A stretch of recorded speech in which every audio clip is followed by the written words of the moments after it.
Hi అండి. దేశ అధ్యక్షుడిపై కాల్పులు, దేశమంతా షాక్. వివరాలు ఈ వీడియోలో తెలుసుకుందాం. వీడియోని స్కిప్ చేయకుండా లాస్ట్ వరకు చూడండి. అప్పుడే మీకు కంప్లీట్ ఇన్ఫర్మేషన్ తెలుస్తుంది.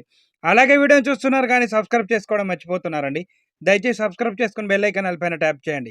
ఇలాంటి లేటెస్ట్ అప్డేట్స్ నోటిఫికేషన్ రూపంలో వస్తాయి. వీడియోని చూస్తున్నారు కానీ లైక్ చేయడం మర్చిపోతున్నారండి. దయచేసి లైక్ చేయండి. మీరు లైక్ చేయడం వల్ల ఇలాంటి ఇంపార్టెంట్ ఇన్ఫర్మేషన్ చాలా మందికి రీచ్ చేసిన వారు అవుతారు. ఇక లేట్ చేయకుండా టాపిక్లోకి వెళ్ళిపోదాం. అగ్రరాజ్యం అమెరికా ఒక్కసారిగా ఉలిక్కిపడింది.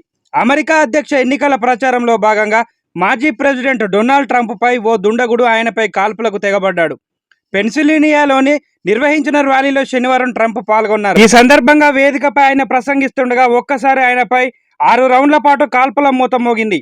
అయితే రెప్పపాటున దూసుకొచ్చిన బుల్లెట్ ఆయన కుడి చెవి నుండి దూసుకెళ్లింది. దీంతో అప్రమత్తమైన ట్రంప్ వ్యక్తిగత సహాయకులు ఆయనను వెంటనే సమీప ఆసుపత్రికి తరలించారు.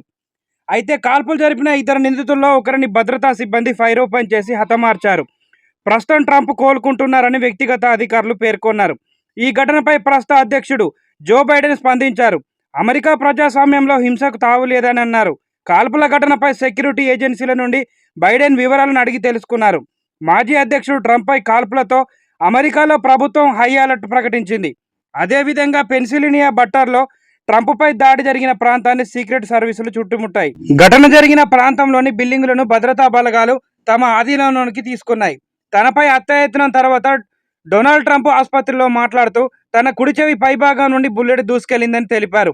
ఊహించని ఘటన ఏదో జరుగుతుందని వెంటనే తనకు అర్థమైందని అన్నారు. తన వైపు ఏదో దూసుకొస్తున్నట్లుగా శబ్దం వచ్చిందని తెలిపారు.